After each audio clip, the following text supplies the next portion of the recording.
I am Miss Freeman, and I am the 2021 America's Southeastern District Teacher of the Year. And I am here to give you 5 tips on effectively teaching in a virtual classroom.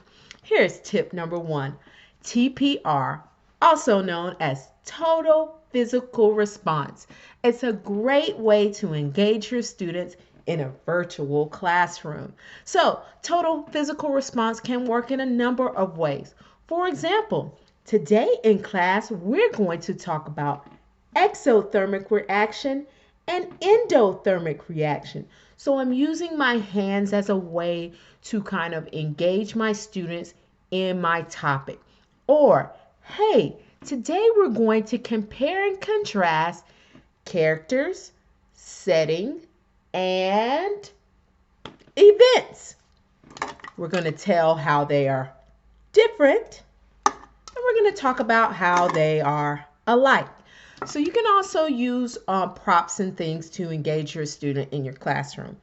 And just like in a regular classroom, it's always good to have a whiteboard present because you have a camera here. You can write things on your whiteboard and have it in front of you. I know that's not total physical response, but I just had my whiteboard there and I thought I would just throw that in there. So one tip for using a virtual classroom is using total physical response as a way to engage your students. Another tip that I'm going to give you is lighting. Lighting to me is very important for a virtual classroom because you want your students to be able to see you.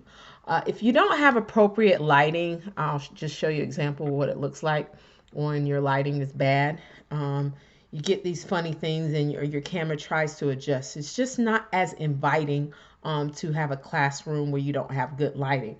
So one way to fix this issue is to just get a lamp. It's as simple as that. Now I have lots of lighting set up here because I do virtual classrooms all the time, but you guys can just get a lamp, set it up beside you wherever your laptop is or wherever your desktop computer is, and just shine it towards your face. You'd be surprised at how much better your virtual classroom will be with just a little lighting. So add you some lighting in there as you're teaching in your virtual classroom. Tip number 3, I know I held up a 2. Tip number 3, you want to make sure that you look directly into your camera. So our students are actually directly in our camera. I know it may seem weird to look directly in the camera because you actually see them on your laptop screen or your desktop screen, but they're actually directly into the camera. So you want to make sure that you're making that direct eye contact with them as often as possible in the camera. So making that direct eye contact. So total physical response, good lighting, and also looking directly into the camera. Tip number 4. This is just a good tip for those teachers that are in and offline, not necessarily for your live classroom, but for your classroom where your students may be looking at documents and things like that. It may be a good idea for you to create a model student. So when we're using our different platforms, such as Google Classroom, such as Schoology, we may not always be able to see things in the eyes of our students. So it's always a good thing to have a model student that you can log in as to make sure that students can see the videos so that students can see the assignments that are available to you. So if you want students to work on this homework Wednesday night and it's not visible to them, then that's going to be a problem. So it's always a good idea to create that model student. I know in Schoology you can go in and say view as and just choose a student and view it as that student. So you can create a model student in your Google Classroom, log in using Edge or using Internet Explorer and see if you can see the actual assignments that you have put on your Google Classroom. And that way you know the assignments are available to the student. Tip number 5. For raising your hand and listening in the classroom. So that can be an issue with the virtual classroom. Students will be pulling up browsers and doing other things. So you can do different strategies to make sure that your students are listening, such as a thumbs up. If you can hear me, put your thumbs in the air. All right, I see thumbs from some of my students. If you can hear me, put your thumbs in the air. All right, and you can look across your screens to see who has their thumbs in the air. If they don't have their thumbs up, then they're probably not listening to you. You can also do high fives, and high fives, we don't slam our hand to the screen. We just move our hand up towards the screen to show a high five. And that could be our raised hand too.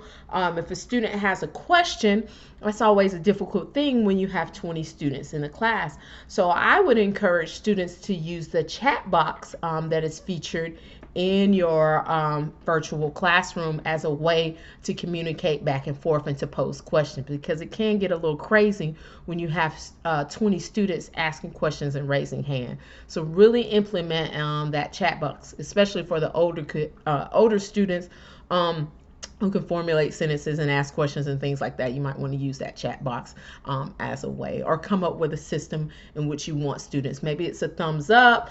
If you understand, if you're engaged, thumbs up. If you need me to repeat something, thumbs down. If you don't get it, thumbs down, and they can just hold it up to the screen like that. And so those are just some tips overall for the virtual classroom, and I'll go through them again. So number one, using total physical response. That's using movement as much as possible to engage your students. Thumbs up. We're going to talk about who, what, where, when, and how, holding up your hands, and just using that to engage the student, using props and things like that to engage the student. Number two, having good lighting. As I said, you can just bring in a light from your house in your classroom, or if you are doing it all at home, bring in some type of light to shine on your face, some type of lamp, and that'll be fine. Also, looking directly in the camera, and you may want to put a sticky note on your laptop or desktop that says look here, because sometimes we can get caught up in talking and then we're not looking directly at our students. Also, number four, when uploading documents, videos to your virtual classroom, you might want to create a model student so that you can see that those assignments are there, or those documents are there, or those videos are uploaded. So just a generic student, Warrior Bear 1 or Eagle 1, so that you can see that those assignments are visible to our kids, because we really have no way of knowing unless it's through email, and that could be too late after the assignment that you want them to do. So just quick login. Let me make sure that students can see it. I'll jump over here in Edge and I'll log in as my model student, or I'll jump over here to Internet Explorer, log in as my model student so I can make sure that they can see it.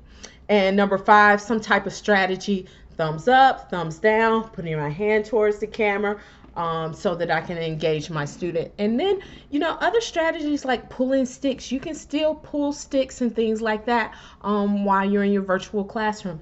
Hey, Molly, pull that stick. Can you tell me the difference between endothermic and exothermic reaction?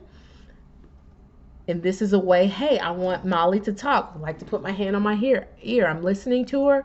I'm listening, and she's giving me the answer. And so that's using that total physical response again to engage your student as much as possible. So those are just some tips. I'm going to put my email right down here. And you guys can email me if you have any questions and strategies. I can come up with different ideas that may help you and support you in this virtual classroom. It might be new to some of you.